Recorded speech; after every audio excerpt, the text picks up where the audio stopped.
Hi everyone. So I've had the Samsung S20 for about a week to 10 days, playing around with it. So I thought I would do a more in-depth video on the phone itself. So as you can see here, this is my wife's phone, the pink color one, the cloud pink. And we also have here the pink LED view cover. What it does help is, with the cover, is if you have the phone, you can see that there's a little bump for the camera and it doesn't fit quite flush on the table, which is a little bit annoying. So we got the cover, and if you slot the phone in to the cover, it will fit nicely on a flat surface. So I definitely think a cover is useful to buy. Another good thing with the LED view cover is if you close, the time comes up, which is a nice little touch. Cover itself also does protect the camera. So you can see here the camera is just a little bit indented. So the cover is above the camera. So it just gives an extra layer of protection. Now the phone itself, and also on the cover you've got a card holder in here, which is very useful. Phone itself, very good, very quick. Myself, coming from an S10, I didn't really notice a huge difference, especially in the camera, because it's very similar to the S10 or to the performance of it. It is a little bit quicker, but if you're coming from an S8, an S9 or another phone, you should notice the difference quite substantially. Let's start with one of the negatives, in my view, is that, as you can see at the bottom, there is no headphone jack. So what you do get with the phone itself is the Samsung AKG headphones, which have USB-C connector, so that just fits in there. The issue is that when you're listening to music, you can't charge it at the same time unless you've got the wireless charge. And also, if you do want to listen to music using your own headphones and a headphone jack, you do have to buy an adapter with a USB-C connector, which then sits into the phone. The sound quality is just as if it was a headphone jack, so there's no loss of quality with the adapter. It's just a shame that it didn't come already in the box. So that was a little bit of a shame. The buttons itself, as you maybe saw in the uploading video, the unboxing video, which I'll put a link, is that you've got the two buttons on the right hand side, on-off button and the volume keys, and no buttons at all on the left hand side. So it does make it nice and flush. And also there is no Bixby key, which is very good. You have the three cameras on the back, the flashlight, and as well the camera on the selfie camera on the front. In terms of what it's running, in fact, before we get to that, to do the unlock, if you're coming from an S8 and S9, the unlock or the fingerprint sensor was on the back. S10 already it was on the screen. Now also with this one, it is on the screen itself.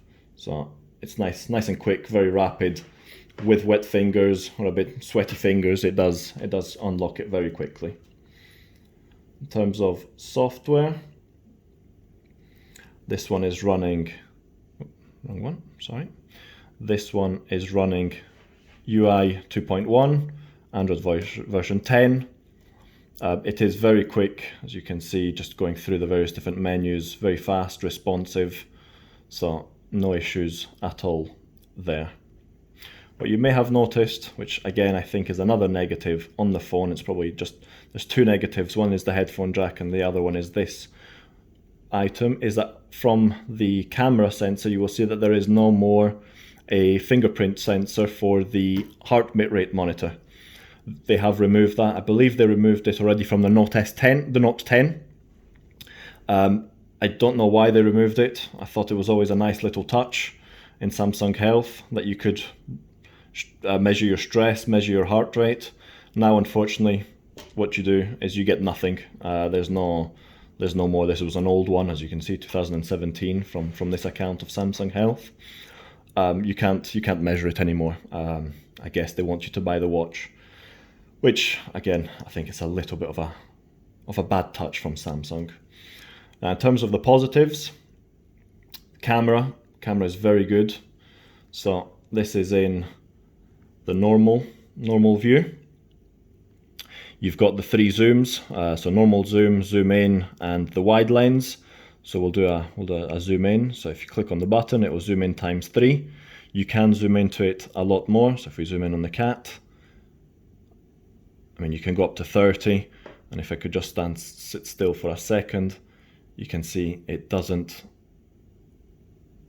take a good quality picture, even zoomed in at times 30 with quite shaky arms. So if you can put it on a tripod, you should get even better results.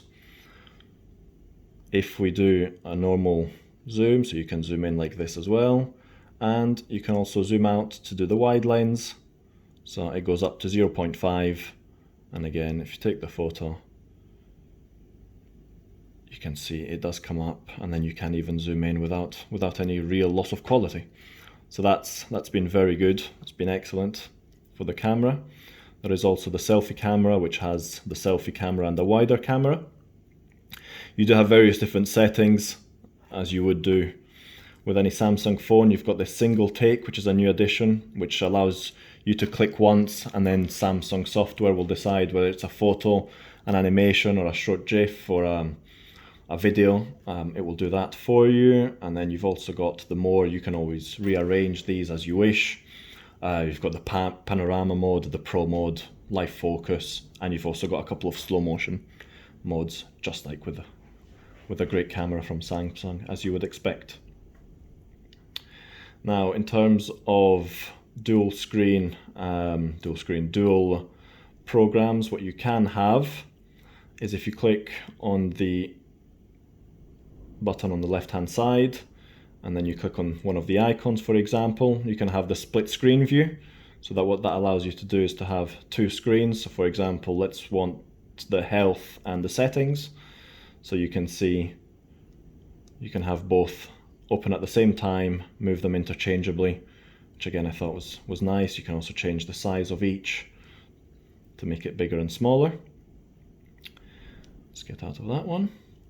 What you can also do is if you click, you'll see pop-up view. So if you click on that one, it will pop up. You can then change wherever you want it to go. And then you can just use your phone as you would with this popped up. I mean, you can use it with Chrome, you can use it with Samsung Internet, so you can use it with the different types of programs. Another good thing, so then what you can also do is you've got the various different toggles for various different settings, just as you would do on any Samsung modern phones. You can switch it off in various different ways. You can have the side key settings, so this is the bottom key. You can activate Bixby if you really want it. If not, you can set it to the power off menu, which is what this phone is doing now, but if you do want Bixby, you can have it. Another good thing is if you want to access the camera quickly, you can, just from the lock screen, you can access the camera and that will bring it up very quickly. And then all in all, I mean, it's a very responsive phone. I have to say I upgraded from the S10. Not much of a difference in terms of performance, but I am enjoying the S20. It's nice that it's not as curved as the S10 or as previous phones. It feels a bit more like a phone and you're less likely to touch the edges, which I think was a very nice touch. Another good thing that the phone has, and hopefully you can see that, is that it comes with a protective cover. So that's been a nice touch from the S10 from Samsung, that you already have a scratch resistant cover on it. Just helps, so you don't have to buy one and then fit it and then it has the air bubbles. It's been fitted on very nice. And that's really it. All in all, great phone. Would definitely recommend it to anyone. And yeah, enjoying it. So thanks very much for watching and hope everyone stays safe.